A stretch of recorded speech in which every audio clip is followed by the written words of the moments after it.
بسم اللہ الرحمن الرحیم، السلام علیکم ورحمۃ اللہ۔ 10 گھنٹے تک جی ایچ کیو میں جنرل آصف منیر کی سربراہی میں ایک اہم ترین اجلاس ہوا، جس موقع پر general Asif Munir army chief سپہ سالار نے خطاب کیا اور پاکستان کے معاملات، عالمی معاملات، سیاسی معاملات، اکانومی کے معاملات، معاشی معاملات، سفارتی معاملات، ان کے اوپر اظہار خیال کیا۔ یہ اصل میں ایک ملاقات، ایک میٹنگ رکھی گئی تھی جنرل آصف منیر کی جی ایچ کیو کے اندر، جہاں پر پاکستان کی ٹاپ ملٹری کمانڈ تھی۔ وہاں پر مختلف مکاتب فکر کے علماء کرام نے شرکت کی۔ اب یہ اجلاس 10 گھنٹے تک جاری رہا، جس میں اہم ترین جو پورشن تھا، 10 گھنٹے کا جو اجلاس تھا، اس کے اندر جو اہم ترین پورشن تھا، زیادہ جو وقت لیا، پاکستان کے سیاسی، پاکستان کے معاشی حالات سے متعلق اور دو اہم ترین شخصیات کو ڈسکس کیا گیا۔ ایک اس میں عمران خان اور دوسرا اس میں نواز شریف۔ پاکستان کی سیاست آپ کو پتہ ہے کہ جس طریقے سے چل رہی ہے، جس طریقے سے حالات و واقعات بن چکے ہیں، اس میں یہ دو اہم ترین شخصیات اس وقت بن چکی ہیں۔ عمران خان جیل میں ہونے کے باوجود آج بھی پاکستان کے اندر اہم ترین شخصیت ہے۔ آج بھی پاکستان کے اندر سب سے زیادہ ڈسکس ہونے والا، سب سے زیادہ اس کے اوپر بحث ہوتی ہے، بات ہوتی ہے، سب سے زیادہ اس کا چرچا ہے، سب سے زیادہ اس کی پاپولیرٹی ہے، مقبولیت ہے، اور عوام میں سب سے زیادہ وہ مقبول ترین شخصیت ہے۔ تو یہ جو 10 گھنٹے اجلاس ہوا، جیسے جنرل آصف منیر نے براہ راست خطاب کیا، اور اس خطاب کے اندر جنرل آصف منیر نے اپنی جو پالیسی ہے اگلے جو 2 سال کی، اس کو بیان کیا۔ اس کو آپ نے سمجھنا ہے۔ دیکھیں، جنرل آصف منیر کو تقریباً اب 1 سال ہو چکا ہے۔ یہی نومبر کا مہینہ تھا اور نومبر کے آخری دن تھے۔ نومبر کے مہینے کے آخری دن میں جنرل آصف منیر کی بطور آرمی چیف تعیناتی ہوئی تھی، اور 1 سال ہونے کو ہے۔ تقریباً 1 سال مکمل ہو گیا، آخر والے دنوں میں 1 سال مکمل ہو جائے گا۔ تو 1 سال مکمل ہونے پر جو جنرل آصف منیر نے جو اپنا 1 سال کا ٹریک ریکارڈ ہے، 1 سال کی جو پرفارمنس ہے، نہ صرف اس کے اوپر بات چیت کی، بلکہ جو اگلے 2 سال کے لیے جنرل آصف منیر نے بطور آرمی چیف پاکستان کو کس طرح سے کرائسس سے، بحرانوں سے، معاملات سے، سیاسی معاشی افراتفری سے، سیاسی اور معاشی عدم استحکام سے نکالنا ہے، اس حوالے سے جنرل آصف منیر کی جانب سے جو اہم ترین خطاب تھا، وہ ایک قسم کی پالیسی سٹیٹمنٹ تھی، اس کو سامنے رکھا گیا۔ سب سے پہلے تو جنرل آصف منیر نے بتایا کہ پاکستان کے سیاسی اور معاشی حالات اس وقت اس چیز کے متقاضی ہیں، وہ اس چیز کا تقاضا کرتے ہیں، وہ اس چیز کی ڈیمانڈ کرتے ہیں کہ پاکستان میں سب سے پہلے تو الیکشن ہونے چاہیے،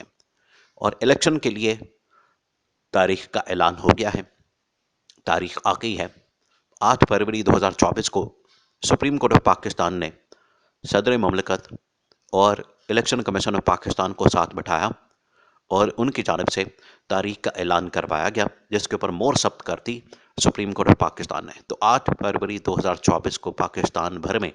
انتخابات ہونے ہیں، وہ قومی اسمبلی سمیت صوبائی اسمبلیوں کے انتخابات ہونے ہیں۔ تو وہاں پر اس چیز کا تذکرہ کیا گیا، اس چیز کے اوپر فوکس کیا گیا، اس چیز کے اوپر زور دیا گیا۔ سب سے اہم ترین معاملہ انتخابات اور انتخابات کے نتیجے میں آنے والی حکومت اور اس کی جو پالیسی ہے، اس کو جو دوام بخشنا ہے، اس کو جو طاقت دینی ہے، اس کو جو اختیارات دینے ہیں، اس حوالے سے بات چیت کی گئی۔ سب سے پہلے تو انہوں نے اس چیز کے اوپر بات کی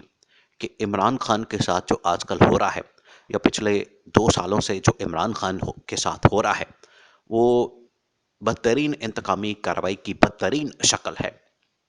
اور یہ پاکستان کی تاریخ میں کبھی اس طرح سے نہیں ہوا کہ ایک سیاسی لیڈر کے ساتھ،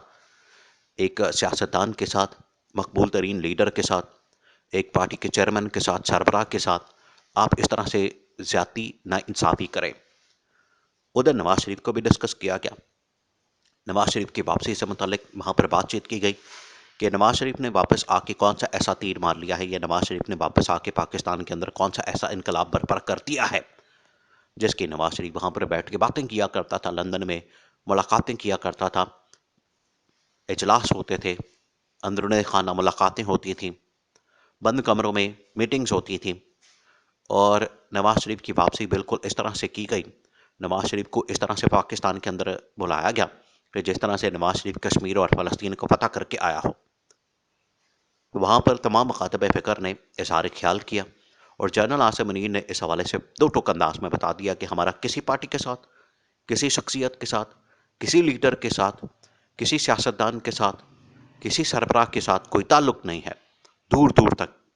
ہم نے جو پاکستان کے معاملات ہیں، پاکستان کی اسٹیبلٹی کے، پاکستان کے استحکام کے، پاکستان کی ریاست کے، سفارت کے معاملات ہیں، ان کو ہم نے دیکھنا ہے، اور پاکستان کی معیشت سیاست کو ہم نے اس مقام پہ لا کے کھڑا کرنا ہے جو پاکستانیوں کا حق ہے۔ اور اگلی جو حکومت آنی ہے، اگلی جو حکومت بننی ہے، 8 فروری 2024 کو الیکشن جو ہونے ہیں، اس کے نتیجے میں جو بھی حکومت آئے اس کو ہم نے مکمل طور پر سپورٹ کرنا ہے۔ پاکستان کے معاملات کے اوپر ان کی جانب سے جو پالیسی ہے وہ پھر ثابت کرے گی کہ پاکستان آگے کس طرف جاتا ہے، لیکن ہماری خواہش ہے اور ہماری پالیسی ہے، ہمارا فیصلہ ہے کہ ہم نے جو اس حوالے سے کچھ اقدامات کیے ہیں۔ ایک جو اہم ترین اقدام اٹھایا گیا وہ تھا SIFC، یعنی کہ اسپیشل انیشیٹو فیسیلیٹیشن کونسل، جو اکنامکس کے اوپر ہے، special investment facilitation council.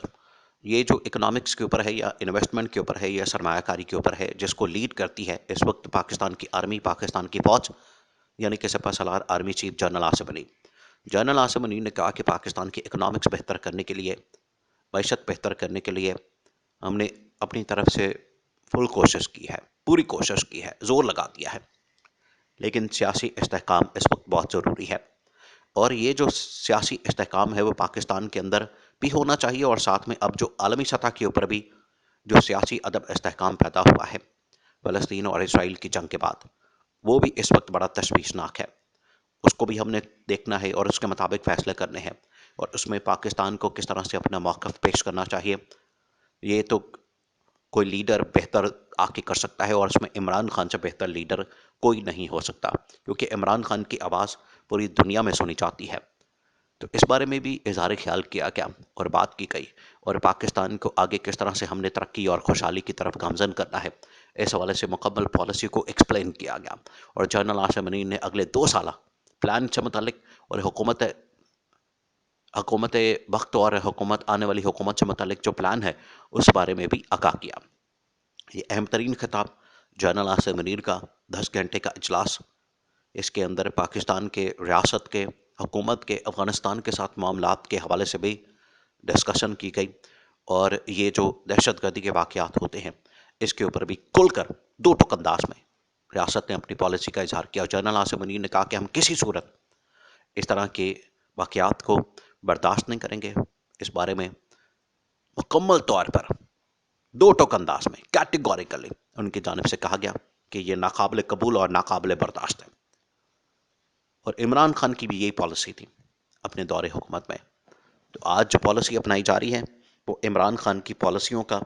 Imran Khan کے فیصلوں کا ہی شاخسانہ ہے۔